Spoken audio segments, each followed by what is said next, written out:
Muito bem. De forma bastante objetiva, o nosso trabalho aqui é abordar alguns aspectos específicos da proposta que chegou ao Senado para a avaliação do Senado e para a sua definição. Mas eu queria iniciar com essa foto, me permita compartilhar. Esta foto tem exatos 56 anos completados ontem. Ela foi tirada no dia 30 de setembro de 1968 e ela mostra aqui a visão daqueles que tiveram a coragem, a ousadia de começar este modelo. E está muito claro na faixa que diz que o Distrito Industrial de Manaus é marca de redenção da Amazônia Ocidental. Eu diria que hoje a gente pode olhar para trás, fazer uma evolução positiva. Não se trata agora de tratar da viabilidade da Amazônia de Manaus, mas pelo contrário da situação atual. Mas fica claro que a gente precisa cumprir o que falou a Constituição, porque nesse caos climático que nós vivemos, nós estaríamos numa situação muito pior se o modelo do Polo Industrial de Manaus não tivesse criado essas condições de emprego e de renda. Bem, o desafio é manter esse modelo de desenvolvimento econômico dentro dessa nova diversificação que traz a reforma tributária. Pode passar para frente. O que nós vamos verificar hoje, então, é que as regras já estão estabelecidas no artigo 92b da Constituição Federal. E ali está. A Constituição manteve o modelo até 73 e a reforma disse como é que se faz. Quais são os pontos? Por favor, pode avançar, para nós não perdermos tempo. Os pontos são manutenção do diferencial competitivo, com ou sem contrapartidas, em caráter geral, e nos níveis estabelecidos pela legislação relativa aos tributos distintos. Vamos ver como é que isso aplica concretamente em cada caso. Por favor, pode avançar. Sim. Principais preocupações do Senado, e a gente vai direto a esses pontos. É o artigo 440, que trata do tratamento fiscal na saída da produção da indústria, a oneração, o artigo 449, que é a oneração do CBS nas operações internas, e os dois artigos que tratam da zeragem do IPI, o artigo 450 e o 466, além do que o artigo 22, que trata das operações governamentais. Vamos ver a cada um deles no seu caso. Pode avançar, por favor, o artigo 440. Mas para entender o que nós vamos falar do 440, eu gostaria de fazer algumas ponderações iniciais. Primeiro, são assimetrias geradas pela reforma, do status quo hoje para onde nós vamos. E eu tenho aí dois pontos que eu tenho destacado nessa conversa ao longo do tempo, que é a dança das alíquotas e a dinâmica produtiva dos diversos segmentos. Esse é o primeiro ponto. E no segundo ponto, que nós devemos entender para este artigo 440, é a definição conceitual do nível esportivo de bem. E também cuidar das excepcionalidades que já foram referenciadas pelo Dr. Jorge Junho e o seu tratamento. Por favor, vamos para frente. Como é que nós estamos falando dessas assimetrias, senhores senadores? E me desculpem aqui pela distância, não tive a justeza de saudar a todos e agradecer a oportunidade de participar desse debate. Faço agora em atraso, mas o ponto que é preciso absolutamente ser entendido é o que eu chamo de a dança das alíquotas. O que acontece? Este é o primeiro impacto na competitividade da Zona Franca de Manaus. Por quê? A alíquota de saída da Zona Franca de Manaus, de 98% dos seus produtos, é de 12%. É sobre essa alíquota que calcula os benefícios fiscais da saída. A alíquota do ICMS importado hoje é igual à alíquota interna dos estados, que eu diria que é modal em torno de 18%. Então, veja que hoje nós temos 12% na saída no Amazonas e 18% na alíquota interna dos estados ou do importado. Esse campo entre 12 e 18 é onde se realizam mais de 80% da comercialização dos produtos da Zona Franca de Manaus. O que vai acontecer na reforma? E eu estou sendo um pouco superficial, dado o tempo exíguo que nós temos. Em qualquer hipótese, seja na alíquota de 16,5% ou 17,7%, a alíquota para a Zona Franca de Manaus vai aumentar. Nós vamos sair de uma alíquota de 12% para uma dessas alíquotas hipotéticas de 16,5% ou 17%. A alíquota para a Zona Franca, então, aumenta. E a da importação e a alíquota dos demais estados tem uma redução. Isto é o primeiro impacto que parece que a gente não tem sido considerado no desenho deste artigo 440. Mas há um outro aspecto também, diria, propedêutico que nós precisamos discutir. Vou avançar, por favor. É o que eu chamo Bem, isso aqui eu me referi há pouco. Esse conceito, então, 55 para bens no final, 75 para bens de capital, 90-25, eu acho que nós pulamos uma, a gente vai fazer isso aqui. 90-25 para bens intermediários e 20% para bens de informática. Como já colocou o doutor Jorge Júnior, até pela experiência que teve nessa realidade, estes são os níveis que hoje existem na lei estadual. E essa discussão foi travada da Câmara porque eles se aplicam no saldo apurado do imposto. Ela é este favor.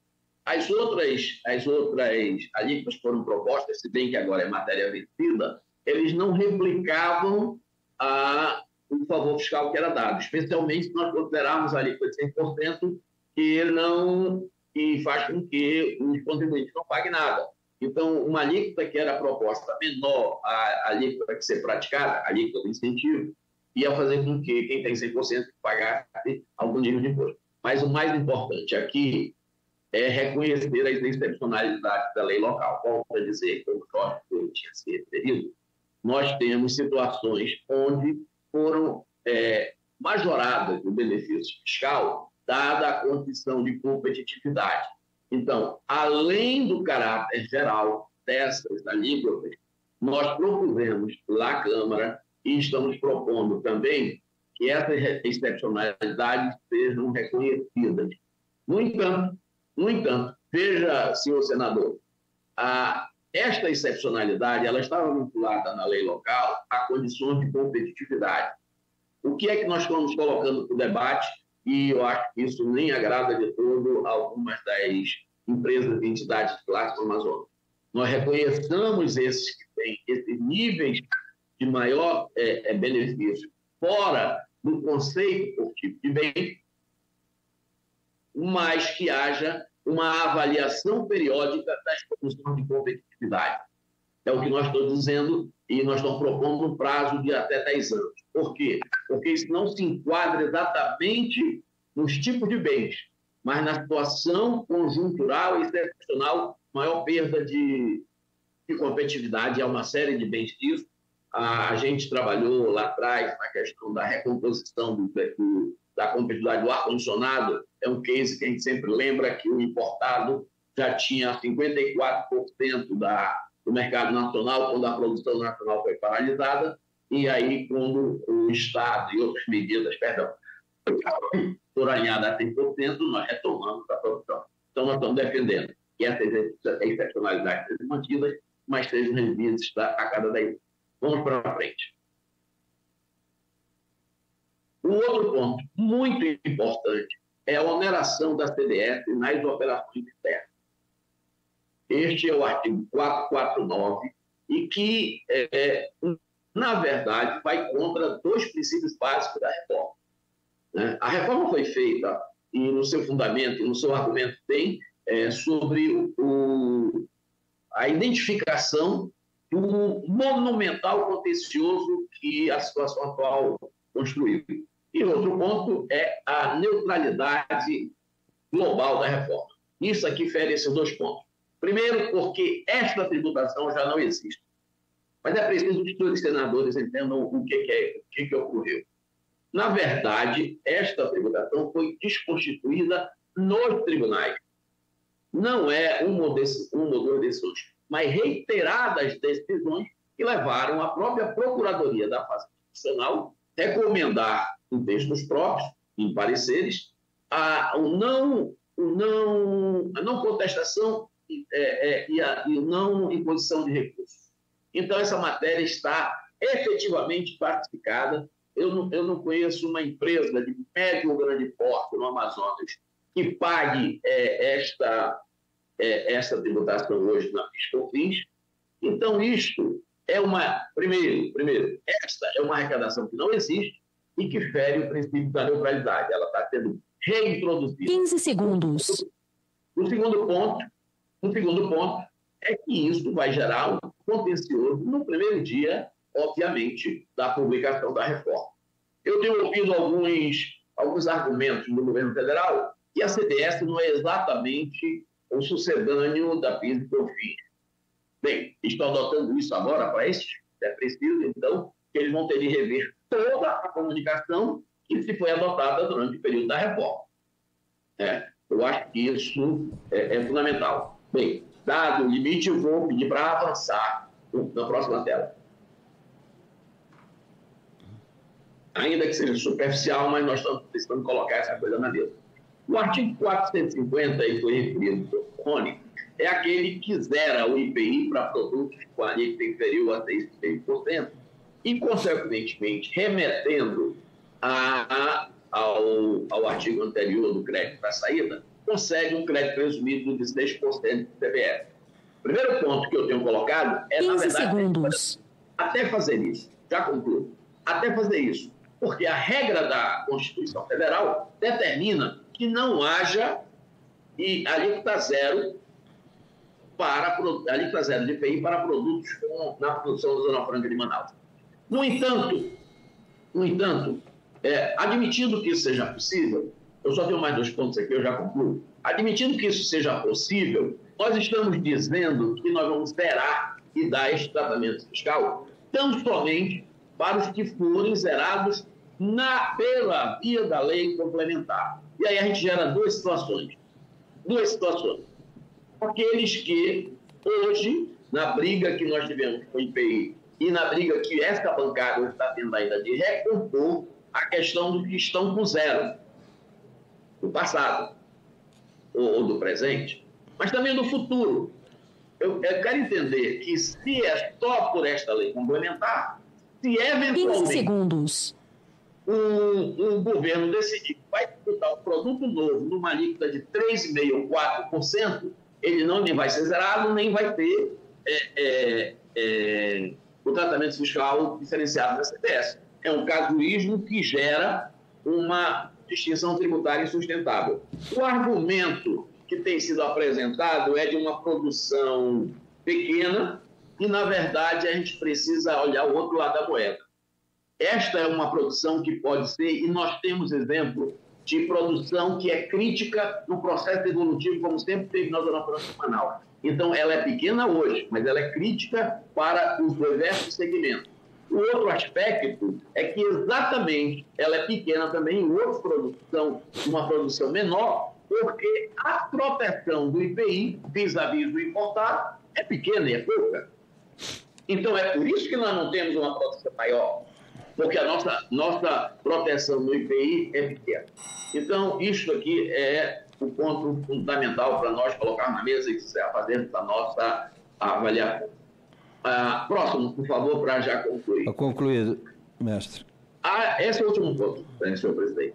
A zeragem geral do IPI, isto é de muito fácil solução. A questão aqui é o corte temporal. O que diz a regra? A regra diz que o que não for produzido até a data de 31 de dezembro e tal, essa coisa toda. O que acontece? Acontece que, no modelo Zona Franca de Manaus, depois de aprovado o projeto, o investidor tem até 3 anos para implementá-lo. Se nós vamos rodar normalmente até a implementação, vai acontecer 15 segundos. de ter produtos aprovados.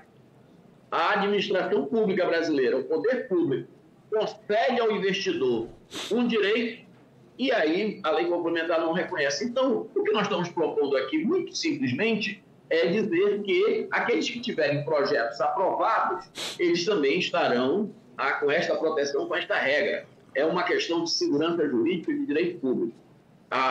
O argumento, vão fazer a maquininha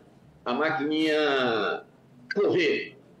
Isto é preciso conhecer o processo sobre o qual se dá a aprovação de novos projetos econômicos, no quais, no mínimo, isso tem sido trazido pelo governo federal, o governo tem 11 assentos. 11 ministros têm assento no Conselho da Suprema. Então, estou colocando de forma muito superficial, muito rápida, o próximo. O próximo e último, e é muito rápido mesmo, compras governamentais. O importante é entender que o mecanismo adotado retira a competitividade da produção do polo industrial de Manaus. Por quê? Aí nós fomos quase que uma invenção de roda. Nas compras governamentais, o responsável pelo recolhimento do imposto é o próprio poder público.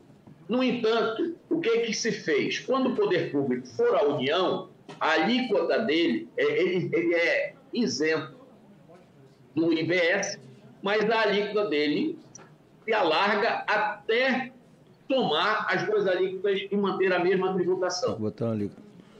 Quando for dos estados, é o inverso. Se tira a CBS e aumenta.